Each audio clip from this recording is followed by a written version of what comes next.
बाद से नगर पंचायत के नवनियुक्त अध्यक्ष अजय भारती जी और अजय भारती जी की जीत पर और उनके जिताने वालों को भी आज पुनः मैं अपनी तरफ से और आप सबकी तरफ से उनको पुनः बधाई देता हूं। और इसके पश्चात में हमारी पार्टी के पूर्व विधायक, पूर्व प्रदेश अध्यक्ष, अभी पूर्व वक्ता कुशवाहा शिव पूजन मेहता जी, साथ ही पार्टी के हमारे प्रदेश के महासचिव अभिमन्यु सिंह जी उर्फ बबलू जी, साथ ही हमारे सचिवगण, महासचिव श्री रमेश राम जी, सचिव मुंगेश्वर जी, हमारी कार्यकारिणी की सदस्य श्रीमती सुनीता देवी जी, साथ ही हमारे बहुत पुराने साथी हरि यादव जी, साथ ही हमारे गोपाल राम जी। और मैंने कल देखा कि लगातार जिला अध्यक्ष गुप्ता जी का साथ दे रहे एडवोकेट विनोद सोनी जी और साथ ही जिला अध्यक्ष जी और उपस्थित मेरे आदरणीय सभी मंचासीन साथीगण, सामने मेरे बैठे सभी वाम से बहुजन समाज पार्टी के मेरे पदाधिकारी साथियों और मेरी बहनों, आज हम ऐसे महापुरुष की जयंती मनाने के लिए बैठे हुए हैं जिनके सम्मान में मैं दो लाइनें बोलता हुआ आगे अपनी बात रखूंगा। गिरदाब की धारों ने सलामी दी थी, गिरदाब की धारों ने सलामी दी थी, पुरफेक बहारों ने सलामी दी थी। 15 मार्च 1934 को जब जमी पर आए हैं कांसी राम जी, झुक झुक के सितारों ने सलामी दी थी, झुक झुक के सितारों ने सलामी दी थी, झुक झुक के सितारों ने सलामी दी थी। हे मेरे भाइयों बहनों, मानवर काशीराम साहब उस महान शख्सियत का नाम है जिस महान शख्सियत ने मेरे मित्रों इस देश की उस धारा को मोड़ने का काम किया है जो भारत दुनिया के अंदर कभी भी ऐसा ना हो सका है। वह काम मान्यवर साहब काशीराम साहब ने किया है।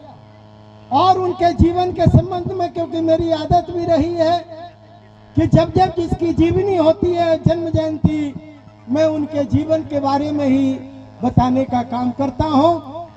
तो आज मान्यवर साहब के जीवन के बारे में भी बताना चाहूंगा कि मान्यवर साहब का जन्म 15 मार्च 1934 को बुग्गा साहब में ननिहाल में हुआ था। बुग्गा साहब उनका ननिहाल है और पैतृक उनका खवासपुर गांव है, रोपड़ जिला जो आजकल रूपनगर कहलाता है। और वहां जन्म लेने के बाद में साथियों बचपन से ही विद्रोही स्वभाव के रहे हैं। मान्यवर साहब एक सिख परिवार में जन्म लिए हैं, रामदसिया सिख के नाम से उधर बोला जाता है। लेकिन साथियों मान्यवर साहब को एक बार कहीं सर में कुछ खुजली उजली सी हो गई तो सीधा नाई के पास गए और बोले मेरे बाल काट। नाई तो घबरा गया, ये क्या बोल रहे भाई, आप जाइए घर, हम बिल्कुल नहीं काट सकते हैं, अभी विद्रोह हो जाएगा, बाजार बंद हो जाएगा, ये कैसे हो गया। तो साथियों खुद ने कैंची उठाई और कैंची से खुद बाल काट लिए और उसके बाद फिर दोबारा बाल रखने का काम नहीं किया। घर में विद्रोह, बोले ये क्या किया तूने, भाई मेरे को तकलीफ थी। तो बाल रखना जरूरी है कि अपनी तकलीफ से मुक्ति पाना जरूरी है। तो साथियों यानी शुरू से विद्रोही स्वभाव, यानी कोई उसको ऐसा नहीं है कि वैज्ञानिक दृष्टिकोण, जरूरत है उसको तो वो काम करना। और इस तरह करते हुए साथियों बीएससी किए और बीएससी करने के बाद में तो सर्वे ऑफ इंडिया में नौकरी लग गया। लेकिन सर्वे ऑफ इंडिया में 10 साल के लिए बॉन्ड भरना था, तो बॉन्ड नहीं भरा, नौकरी नहीं किया। वहीं 6 दिसंबर 1956 को परम पूज्य डॉक्टर बाबा साहब अम्बेडकर दुनिया में नहीं रहे। अखबारों में, रेडियो में, टीवी में, अखबार रेडियो में आने लगा कि संविधान निर्माता बाबा साहब अम्बेडकर दुनिया में नहीं रहे। मेरे मित्रों, बाबा मान्यवर साहब काशीराम साहब का एक मित्र था जिसका नाम परशुराम ज्ञानी था। वह बहुत रो रहा था क्योंकि वह सतलज और द्वाब के क्षेत्र के बीच का था जहां बाबा साहब अम्बेडकर का जाना आना था, जहां एक मेरे मित्रों आदि धर्मी आंदोलन उधर के चमारों ने चलाया था, और बाबा साहब के जाने के बाद में वो आदि धर्मी आंदोलन उन्होंने बाबा साहब के आंदोलन में मर्ज कर दिया था। तो उस क्षेत्र के लोग बाबा साहब को बहुत जानते थे और मानते थे। वो परशुराम वहीं का था तो रो रहा था, और मान्यवर साहब पूछते थे भाई क्यों रो रहा है, तो वो कहता था बाबा खत्म हो गया। तो वो बोलता, मान्यवर साहब बोले कि भाई घर जा, तेरा बाबा खत्म हो गया तो घर जा। वो बोलता था भाई तेरी समझ में नहीं आएगा, वो मेरा बाबा नहीं बल्कि बाबा साहब अम्बेडकर। तो भाई ठीक है, और उन्होंने तस्वीर दिखाया, मान्यवर काशीराम साहब को बाबा साहब की तस्वीर दिखाया कि मेरा बाबा नहीं, ये बाबा साहब खत्म हुए हैं और ये हमारे मसीहा हैं। इनके त्याग बलिदान की वजह से, इनके संविधान लिखने की वजह से हम लोग पढ़ लिख रहे हैं और ये हॉस्टल में हैं और आगे हम लोग आगे बढ़ेंगे। वो 3 दिन तक खाना नहीं खाया। मान्यवर साहब बहुत समझाए, लेकिन साथियों अंत में ये तय हुआ। वो लिखता था कि मैं मिशन चलाऊंगा। मान्यवर साहब ने उसको समझाया कि भाई तू खाना खा और इसके बाद में फिर तय करते हैं। अगर एक की जिसकी पहले नौकरी लग जाएगी वो दूसरे को आधी तनख्वाह देगा और दूसरा में एक मिशन चलाएगा, एक नौकरी करेगा। अब तू मंजूर है तुझे? तो बोला हाँ हाँ तब मंजूर है, चल खाना खा। साथियों यहाँ सिर्फ मान्यवर साहब ने बाबा साहब को इतना जाना था उस समय, और उसके बाद में मान्यवर साहब बताते हैं कि फिर मेरी नौकरी जो है DRDO की research and development laboratory, explosive research and development laboratory में मेरी नौकरी वैज्ञानिक में लग गई, और पूना में मान्यवर साहब वैज्ञानिक बन के चले गए। मेरे मित्रों, जिस जगह पर मान्यवर साहब वैज्ञानिक थे वहां हर साल गौतम बुद्ध पूर्णिमा की और 14 अप्रैल की छुट्टी हुआ करती थी। लेकिन वहां एक डायरेक्टर आया और उस डायरेक्टर ने दोनों छुट्टियां काट दिया, बुद्ध पूर्णिमा की भी छुट्टी काट दिया और इसके साथ साथ 14 अप्रैल बाबा साहब अम्बेडकर की छुट्टी काट दिया। इसके ऊपर साथियों विद्रोह हुआ, और उसके पहले भी एक बहुत बड़ी घटना हो चुकी थी। इस घटना के पहले, वो घटना को मेरे मित्रों, चतुर्थ श्रेणी का एक कर्मचारी था, राजस्थान का भंगी जाति का, उसकी पोस्ट लेबर थी, लेकिन उसका सुपरवाइजर उससे कहता था तू गंदगी साफ कर, और वो नहीं करता था। इसी पर विवाद हुआ, और मेरे मित्रों एक जो है ऐसी स्थिति बन गई कि उसके बाद उसको कोई रखा नहीं, तो मान्यवर साहब ने रखा। उसको थोड़ा पढ़ाया लिखाया, प्रमोशन करके वीवर बनाया, और वर्ष कमेटी के चुनाव में उसको लड़वाकर वर्ष कमेटी का मेंबर भी बनवा दिया। अब साथियों बाकी लोग यही कह रहे थे उससे कि भाई तू वर्ष कमेटी का मेंबर है, नेता है, और तेरा नेता रहते हुए ये छुट्टी कटी कैसे डॉक्टर अम्बेडकर की? तू संघर्ष कर। और उसने संघर्ष किया। उस संघर्ष का नतीजा हुआ कि उसको सस्पेंड कर दिया, कोर्ट कचहरी हुआ। मान्यवर साहब ने मेरे मित्रों उसको बचाने के लिए संघर्ष किया, बचाने के लिए अपने मित्र प्रोफेसर मित्र मानवर साहब दो क्वालिटी के बहुत बड़े धनी थे। नौकरी रहते हुए जो शेयर मार्केट है, शेयर मार्केट के एक्सपर्ट थे। उस जमाने में 80,000 रुपए शेयर मार्केट से कमाया था तनख्वाह के अलावा। कहते थे कि अगर मैं उस काम में लगा होता तो सेठिया होता आज। और दूसरा काम मेरे मित्रों, मानवर साहब लॉन्ग टेबल टेनिस के बहुत बड़े खिलाड़ी थे। इंडिया खेलने की ला प्रोफेसर के साथ तैयारी कर रहे थे। ये दो मेरे मित्रों, उनके अंदर और अलग से क्वालिटियां थी। तो उस प्रोफेसर की मदद से केस चला और मानवर साहब भी कचहरी जाते थे, न्यायालय जाते थे उसकी मदद करने के लिए। मानवर साहब को उसने नहीं बताया, उसने नहीं सिखाया।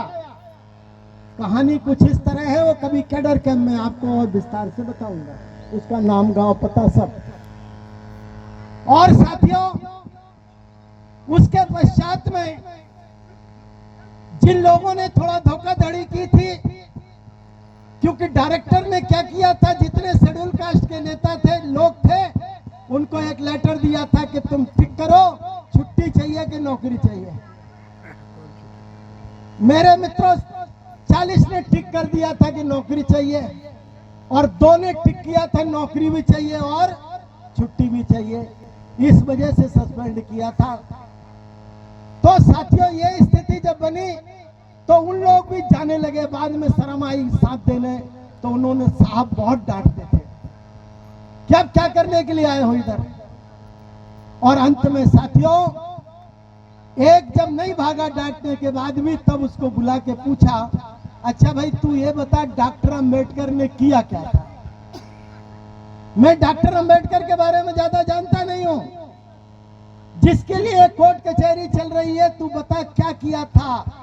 वो बोला, साहब मैं क्या आपको बताऊंगा, लेकिन मैं 15 मिनट में आता हूं। और अपनी साइकिल लिया और सीधा घर गया, और घर से मेरे मित्रों एक किताब लेके आया, जिस किताब का नाम है एनिहिलेशन ऑफ कास्ट, जाति भेद का उच्छेद नामक किताब लाया, जो बाबा साहब अम्बेडकर ने 1936 में जाति पाति तोड़क मंडल लाहौर का एक बाबा साहब को मुख्य अतिथि बनाना चाहता था, उसमें भाषण देने के लिए लिखा था। अंत में जब उन्होंने इसको बाबा साहब को पढ़ा कि बाबा साहब ये बोलेंगे, तो उन्होंने कहा कि पूरी दुनिया में हमारी बेइज्जती हो जाएगी, तो उन्होंने सम्मेलन रद्द कर दिया था। बाबा साहब ने किताब छपा दिया था, वह किताब लाया और 18 मार्च 1956 का आगरा का भाषण लाया। और मानवर साहब कहते हैं कि उस किताब को लेने के बाद जब मैं पढ़ने के लिए शाम को बैठा, तो उस रात मैंने यूरिन के लिए भी नहीं उठा, खाना भी नहीं खाया, और उस किताब को एक रात में 7 बार पढ़ा। पूरी रात में 7 बार पढ़कर जिंदगी का एक बहुत बड़ा निर्णय ले लिया कि हे परम पूज्य डॉक्टर बाबा साहब अम्बेडकर, आप क्या चाहते थे और क्या होता है इस देश के अंदर, भारत देश के अंदर क्या क्या होता है, बाबा साहब ने उस किताब में लिखा हुआ है। सबको पढ़ना चाहिए वो किताब। और मेरे मित्रों, उसके बाद 18 मार्च 56 का भाषण पढ़ा, जिसमें बाबा साहब ने हर वर्ग को लिए बोला है, महिलाओं को बोला, श्रमिकों को बोला, खेती और मजदूरों के लिए बोला, कर्मचारियों के लिए बहुत भला बुरा बोला, युवाओं के लिए बोला। और युवाओं के लिए क्या बोला था कि एक विशाल तंबू में मैं अकेला बम्बू खड़ा हूं। मेरे मित्रों, पहले ऐसे तंबू नहीं होते थे ये अलग अलग के, एक बीच में खंबा होता था और चारों तरफ रस्से से खींचा जाता था। तो बाबा साहब ने उसी का उदाहरण दिया कि एक विशाल तंबू में मैं अकेला बम्बू खड़ा हूं, जो इस तंबू के बोझ को झेल रहा हूं, लेकिन मुझे पता नहीं है कि ये बम्बू अपनी जगह कब तक रहेगा, क्योंकि मेरा स्वास्थ्य खराब रहने लगा है। मैं दुनिया छोड़ के कब चला जाऊं इसका पता नहीं है। मैं अपने जीते जी किसी नवयुवक को नहीं ढूंढ सका हूं जो मेरे जाने के बाद इस कारवां को मंजिल तक ले जाने का काम करे। ये बाबा साहब का जब कोटेशन पढ़ा और अंत में बाबा साहब बोलते हैं कि अगर कोई नौयुवक इस कार्य को करने के लिए स्वेच्छा से आ गया होता, वॉलंटरी स्वेच्छा से आ गया होता, तो मैं चैन से मर सकता था। ये बाबा साहब ने 18 मार्च 1956 के भाषण में कहा, और जब मान्यवर काशीराम साहब ने ये पढ़ा तो खड़े हो गए सुबह। हे बाबा साहब अम्बेडकर, आपके जीते जी कोई नौजवान इस काम को करने नहीं आया, लेकिन आज ये काशीराम नौजवान संकल्प लेता है कि आपके छोड़े गए कारवां को मंजिल मकसूद तक पहुंचाएगा। मेरी माँ ने चिट्ठी लिखी है कि बेटा मैंने लड़कियां देख लिया है, आके तैयार कर देख ले।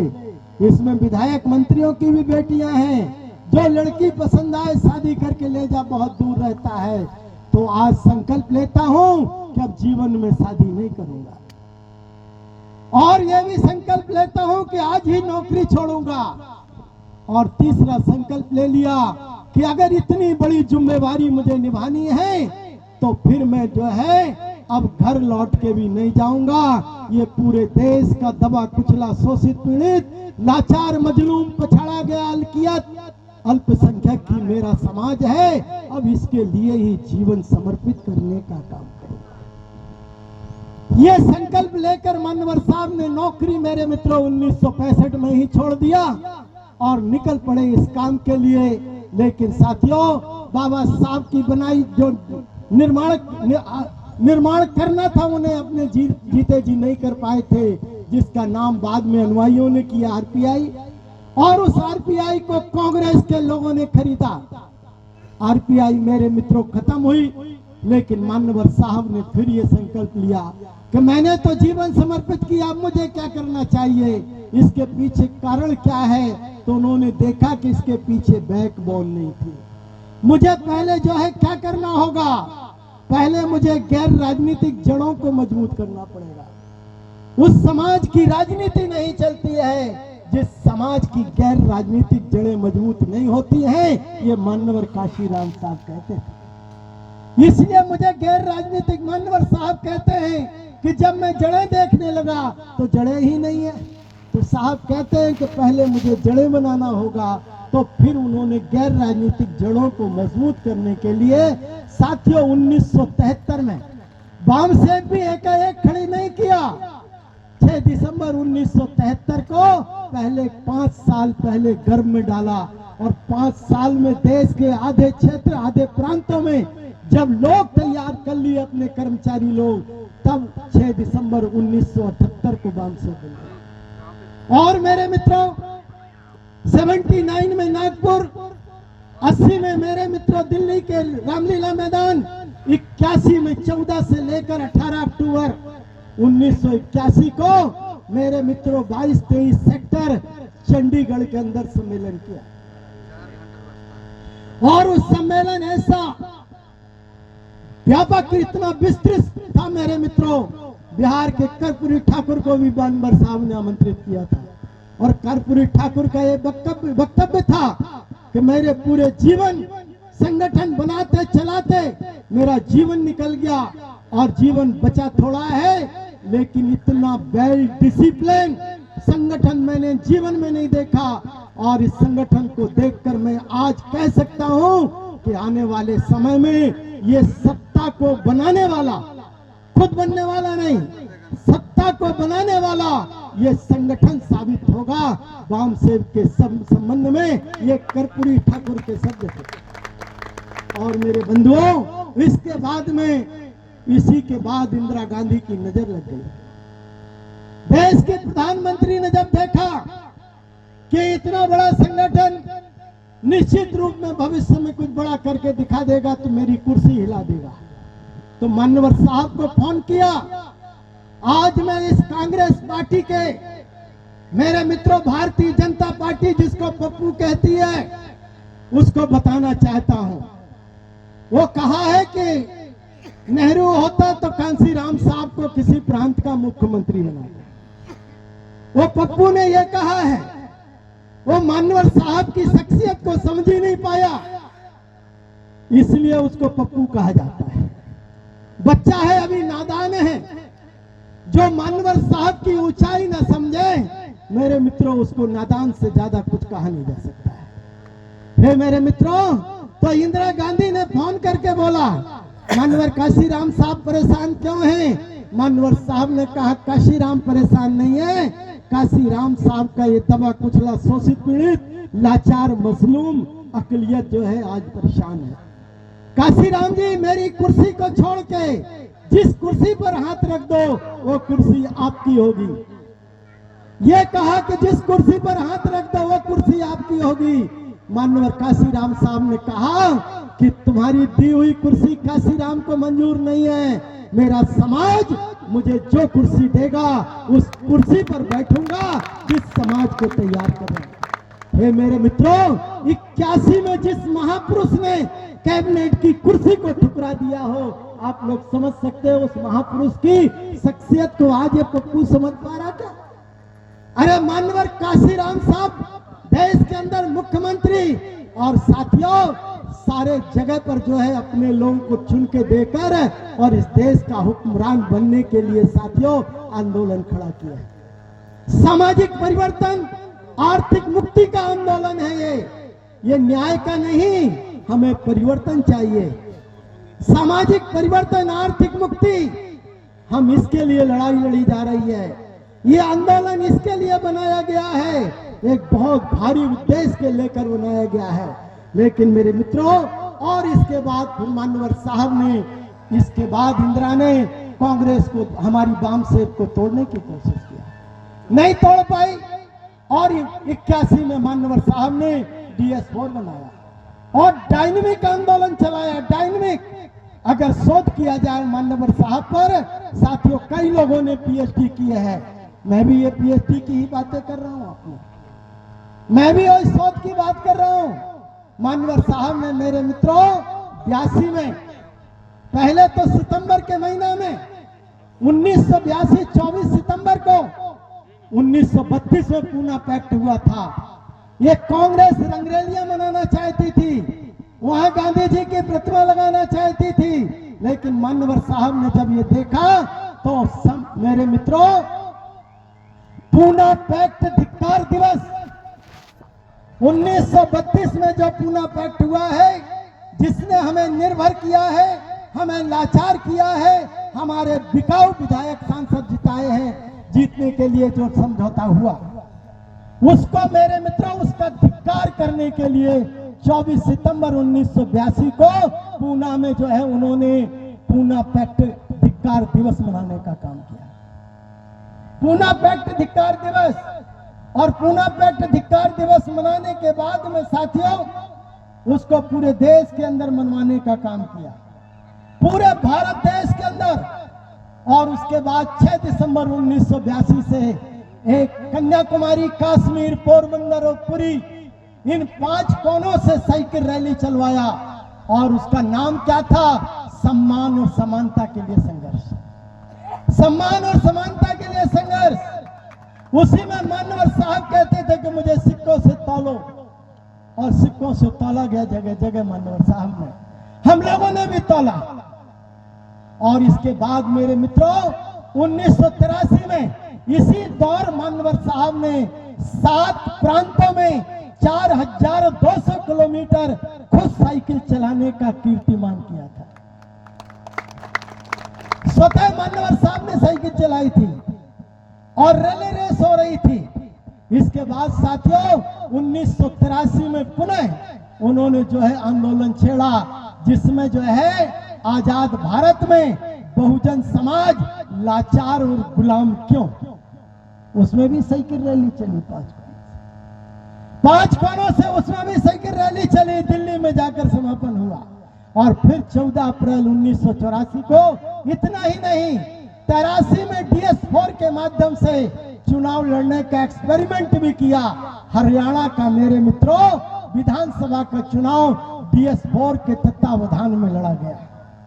दिल्ली के मेट्रोपॉलिटन का इलेक्शन DS4 के तत्वावधान में लड़ा गया। और फिर जाकर 14 अप्रैल 1984 को बहुजन समाज पार्टी नीला झंडा हाथी निशान इस देश को देने का काम किया। और इसके बाद साथियों फिर जो है 1984 में ही साथियों इंदिरा गांधी नहीं रही और फिर चुनाव हुआ। 411 सांसदों के बहुमत से कांग्रेस सरकार में आई। कितने सांसद मेरे मित्रों? 411 सांसद। लेकिन 89 का चुनाव जो अगला हुआ उसमें बहुजन समाज पार्टी के तो 3 जीते, लेकिन कांग्रेस गिर के 196 पे आ गई, उसकी अकल ठिकाने लगा दिया। और मेरे मित्रों ये क्यों किया? ये क्यों किया? क्योंकि 4 राजीव गांधी ने, भाई बी चौहान, अरुण नेहरू, अरुण सिंह, अर्जुन सिंह, इन लोगों को लेकर मेरे मित्रों हमारे बामसेव के पंजाब और महाराष्ट्र के 110 बामसेव के लोगों को तोड़ने का काम किया था। तो मानवर काशीराम साहब ने कहा था कांग्रेस में जो तुझे सजाए मौत देता हूं 89 में तेरी क्या हाल होगी देख लेना। और वो करके दिखा दिया। उस शख्सियत का नाम मानवर साहब काशीराम। और तब राजीव गांधी मेरे मित्रों फिर घूमने लगा। तो साहब कहते हैं जब वो रोड छाप हो गया तो फिर मेरे से संपर्क करने की कोशिश किया। मैंने कहा कि तुझे पहले बताना पड़ेगा कि तूने मेरी बामसेव तोड़ी क्यों। ये बामसेव की बात क्यों कर रहा हूं? क्योंकि मेरे मित्रों बहुत लोग घूम रहे हैं, काशीराम साहब की तस्वीर लेके घूम रहे हैं, बामसेव का नाम लेके घूम रहे हैं, लोगों को गुमराह कर रहे हैं। तो आप सब लोगों को पता रहना चाहिए कि मानवर साहब के रहते हुए उन लोगों ने मानवर साहब के पीठ पे छुरा भोंका था। कांग्रेस के हाथ बिके थे। कांग्रेस ने 5 करोड़ का बजट रखा था, लेकिन ये मात्र 16 लाख में बिक गए थे। इतनी कम कीमत इनने लिया था। तो इसलिए ताकि आप लोगों को बता सको कि ऐसी बात नहीं है, बल्कि ये धोखेबाज लोग हैं। ये मानवर साहब को खुद धोखा देके भेजे। इसलिए मैंने ये बात आपके बीच रखी। और इसके बाद 89 में मेरे मित्रों बहन कुमारी मायावती जी बिजनौर से, हरभजन सिंह लाखा जी मेरे मित्रों फिल्लौर पंजाब से, और आजमगढ़ से मेरे मित्रों एक हमारे यादव जी जीते, रामकृष्ण यादव जीते। और ये 3 सांसद के रहते बीपी सिंह की सरकार नहीं बन रही थी। तो ये 2 शर्तें विधायक जी ने बता दिया है। पहली शर्त यह थी कि बाबा साहब अम्बेडकर को भारत रत्न देना होगा। नंबर 2, मंडल आयोग की रिपोर्ट अन्य पिछड़ा वर्ग की जो रद्दी की टोकरी में पड़ी है उसे लागू करना पड़ेगा। और बीपी सिंह ने स्वीकार किया था, नहीं माना था तो आंदोलन तेज किया। तब जाकर मेरे मित्रों 30 मार्च 1990 को बाबा साहब को भारत रत्न दिया। और जाकर जो है 90 में ही मेरे मित्रों मंडल आयोग लागू करने की घोषणा किया, जिसमें बता चुके कि 40 दिन का धरना प्रदर्शन, बहुत आंदोलन चला था। ये लंबी कहानी है, कभी मेरे मित्रों बहुत विस्तार से बताऊंगा, जिसमें 1 घंटा तो सिर्फ मानवर साहब की इसी आंदोलन पर बोला जा सकता है। और इसके बाद साथियों 1993 में मुलायम सिंह की सरकार को गिराने की कोशिश हुई थी। मानवर साहब ने उत्तर प्रदेश में बिना शर्त समर्थन दिया था। तो 93 के चुनाव में फिर मुलायम सिंह आ गया। मेरे साथ गठबंधन कर लो। मेरे मित्रों थोड़ा इसलिए बताना चाहता हूं कि लोग कहते हैं कि चुनाव में बहुजन समाज पार्टी गठबंधन क्यों नहीं करती, बहन जी गठबंधन क्यों नहीं करती है। तो आज ये भी बात थोड़ा क्लियर करना चाहता हूं। क्या क्लियर करना चाहता हूं कि साथियों मुलायम सिंह की रिक्वेस्ट को मानकर 1993 में मुलायम सिंह से गठबंधन किया। मेरे मित्रों हमारे सिर्फ 67 जीते, लेकिन मुलायम के ज्यादा जीत गए, उसकी सरकार बन गई। और उनसे शर्त यह थी कि अन्याय अत्याचार नहीं होना चाहिए, लेकिन इतने जुर्म जाति अत्याचार कि मेरे मित्रों सामूहिक बलात्कार हुए। इसके कारण 5 दलों ने मिलकर समर्थन दिया। लोग कहते हैं कि सिर्फ भाजपा ने नहीं, कम्युनिस्ट का भी समर्थन था, सोशलिस्ट का भी समर्थन था। ऐसे 5 दलों के समर्थन से मेरे मित्रों 3 जून 1995 को बहन कुमारी मायावती जी उत्तर प्रदेश की मुख्यमंत्री बनी। और इस तरह का साथियों ये आंदोलन दिन दूना रात चौगुना बढ़ता चला गया और अंत में साथियों दोबारा 96 में समझौता कांग्रेस का रिक्वेस्ट किया, नरसिंह राव रिक्वेस्ट किया। 96 में कांग्रेस के साथ यूपी में गठबंधन। मेरे मित्रों हमारे 23% वोट थे, 23.6। कांग्रेस के 8% वोट थे, लेकिन रिजल्ट क्या निकला? 125 सीटें साथियों, 300 सीटें हमने लड़ी। बहुजन समाज पार्टी ने 300 सीट, 125 मेरे मित्रों कांग्रेस ने लड़ी। और कांग्रेस बढ़कर 8 से बढ़ के 13% वोट हो गया। बहुजन समाज पार्टी का वोट 0.1% बढ़ा। 23.6 की जगह 23.7 हुआ। ये 0.1 किसका था? हमारे कार्यकर्ताओं के 18 साल की बेटा बेटियों का था। यानी कांग्रेस का एक वोट बहुजन समाज पार्टी को नहीं मिला। बोलो मेरे मित्रों, इस तरह का गठबंधन करना चाहिए क्या? उत्तर दो मुझे। नहीं। जिसमें हमारा जो है नुकसान होता हो। और इसी कारण मेरे मित्रों फिर जब 2000 में चुनाव हुआ, हम लोगों ने किसी से गठबंधन नहीं किया, तो 67 से बढ़कर सीधे 100 विधायक। और इसके बाद मेरे मित्रों 2007 में सीधे सरकार, बहुमत की सरकार बनी। लेकिन उसके पीछे ही साथियों हमारा बहुत बड़ा दुर्भाग्य हो गया कि 15 सितंबर 2003 को मानवर साहब का ब्रेन स्ट्रोक हो गया। मानवर साहब का हैदराबाद में ब्रेन स्ट्रोक हो गया और फिर वो उठ नहीं सके और अंत में जाकर 9 अक्टूबर 2006 को दुनिया छोड़ के चले गए।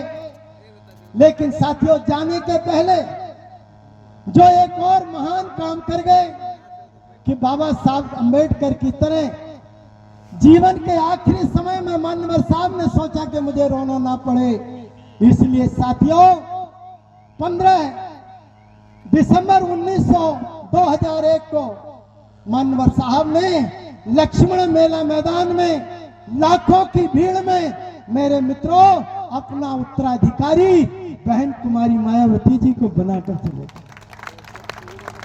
कि मुझे आखिरी बाबा साहब जैसे बोले थे वैसी स्थिति ना बने। इसलिए मेरे भाइयों मैं आप लोगों से कहना चाहता हूं, ये आंदोलन बहुत मेहनत से, कठिनाई से बनाया गया आंदोलन है, बहुत तकलीफों से और बहुत कष्ट कठिनाइयों से। इसलिए मेरे बंधुओं हम लोगों को स्वार्थों को त्यागना होगा, हम लोगों को भी थोड़ा बहुत त्याग बलिदान कर लो। और अभी मेरे विधायक जी ने या शेर अली जी ने जो बातें कही हैं, जिन लोगों के लिए कही हैं, प्रमाण के साथ कही हैं, मैं उन लोगों से विनम्र अपील करना चाहता हूं। हे मेरे मित्रों, एक बार सत्ता लेने के लिए जी जान लगा दो, सत्ता लेके सब कुछ हासिल कर लोगे, जो कभी कुछ नहीं मिल सकता है वो मिल जाएगा। सत्ता के लिए त्याग कर दो एक बार हर चीजों का, सत्ता लेने के लिए संघर्ष करो मेरे मित्रों। मानवर काशीराम साहब ने संदेश दिया। मैं अपनी बातों को समाप्त करूं तो मानवर साहब की 2 बातें कोटेशन रखता हुआ, 3 रखता हुआ समाप्त करूंगा। मेरे मित्रों, तमन्ना सच्ची है तो रास्ते निकलते हैं, और तमन्ना झूठी है तो बढ़िया से बढ़िया बहाने निकलते हैं। मेरे मित्रों, जिन जिन ने ये बात कही थी, अगर लोग को नहीं ला पाए हैं तो उनकी तमन्ना की कमी के कारण हुआ है। दूसरी चीज मेरे मित्रों, मानवर साहब ने कहा था कि स्वाभिमान का आंदोलन, स्वावलंबन सबसे बड़ा अभिलंब है। हम लोगों को ये आंदोलन अपने बलबूते चलाना है, किसी अडानी अंबानी टाटा बिरला के भरोसे नहीं चलाना है। इसलिए मेरे कार्यकर्ता भाइयों बंधुओं, आज मैंने इधर एक लगा हुआ होर्डिंग देखा जिसे हमारे अमोनी सिंह ने लगाया हुआ है। अब साथियों मुश्किल से उसमें 1000 रुपए लगा होगा। अगर इधर आए हुए मेरे लोग या मंच पर बैठे हुए लोग अगर 2-2, 4-4, 1-1, 2-2 भी लगा दिए होते तो बोलो मेरे मित्रों, पूरे जोन के अंदर ये प्रचार छा गया होता कि नहीं छाया होता। ये बात मैंने कही, लेकिन ये बातें आप लोग नहीं कर पाते, ये नहीं कर पाते हैं। लेकिन ये चलेगा तो अपने स्वावलंबन से चलेगा आंदोलन। आप दूसरे का मुंह ताकेंगे, अपने जेब में हाथ नहीं डालना चाहेंगे, तो फिर मेरे मित्रों ये आंदोलन कामयाब नहीं हो पाएगा। हमें भी अपने जेब में हाथ डाल के मेरे मित्रों खर्च करने वाला बनना पड़ेगा, ये मानवर साहब ने कहा। और आगे मेरे मित्रों मानवर साहब और क्या कहते थे कि राजनीति सत्ता लेने के लिए होती है। राजनीति काहे के लिए है? सत्ता लेने के लिए है, और सत्ता संघर्ष के बगैर नहीं मिलती है। मानवर साहब ने कहा कि राजनीति सत्ता के लिए होती है और सत्ता संघर्ष के बगैर नहीं मिलती है। इसलिए मैं संदेश देना चाहता हूं कि सत्ता लेने की दिशा में आगे बढ़ो, और सत्ता लेने की दिशा में मेरे मित्रों समाज को संगठित करने का काम करो। समाज को संगठित करके ही आप लोग सत्ता हासिल कर सकते हैं, और सत्ता हासिल करके ही आप सामाजिक और आर्थिक परिवर्तन कर सकते हैं। इसके अलावा कोई रास्ता नहीं है, इसके अलावा कोई रास्ता नहीं है। इसलिए अगर मेरे मित्रों आप लोग चाहते हो कि मानवर साहब ने जो बीज बो के दिया है, आज वो वटवृक्ष हो रहा है, आज वो फूल दे रहा है, फल दे रहा है, फल देने लायक बन चुका है। अगर नगर पंचायत अध्यक्ष बने हैं, हमारे कई पार्षद बने हैं, तो मेरे मित्रों ये तो शुरुआत हो गई है। और अगर अभी हमारे पास समय है, विधानसभा के चुनाव के लिए 2029 में चुनाव है, लोकसभा के बाद चुनाव है। अगर आज की तारीख से संकल्प ले लो मानवर साहब की इस जयंती के अवसर पर कि हम संकल्प लेते हैं कि वे एक दिन चैन से नहीं रहेंगे, हम भी कुछ अपने जेब का खर्च करके अब आंदोलन को बढ़ाने की दिशा में काम करेंगे, तो मैं आपको यकीन दिलाता हूं मेरे मित्रों कि 2029 तक हम उस ताकत को लेकर खड़ा करने का काम करेंगे कि अगर अपने बलबूते की नहीं तो 2029 में हमारी मर्जी के बगैर सरकार नहीं बनने देंगे। इस संकल्प के साथ काम किया जाए, इस संकल्प के साथ काम किया जाए। इसलिए मेरे बंधुओं, आज इस अवसर पर मानवर साहब के जीवन की कुछ प्रारंभिक मुख्य घटनाओं को मैंने बताने का काम आपके बीच रखा है। उनके बारे में साथियों बताना तो सूर को दिया दिखाने के बराबर है। इसलिए आप लोगों से मेरी गुजारिश है, अपील है कि मानवर साहब के दिए हुए संदेश को आप लोग स्वीकार करके और साथियों आप लोग लग जाएंगे। इन्हीं सब बातों को रखता हुआ और मैं अपनी बातों को साथियों यहीं विराम देता हूं और मानवर साहब के शब्द में 2 लाइनें और बोलता हुआ समाप्त करूंगा। इनने हमारा दर्द लेकर हमें हर खुशी दे दी, जिगर का खून दे डाला, नजर की रोशनी दे दी। जिगर का खून दे डाला, नजर की रोशनी दे दी। तमीजे बंदगी और सस्ता किसको कहते हैं? इनने हम सबके वास्ते अपनी जिंदगी दे डाली, इनने हम सबके वास्ते जिंदगी दे डाली। इन्हीं बातों के साथ धन्यवाद। जय भीम, जय भारत, जय जय काशीराम साहब। धन्यवाद साथियों।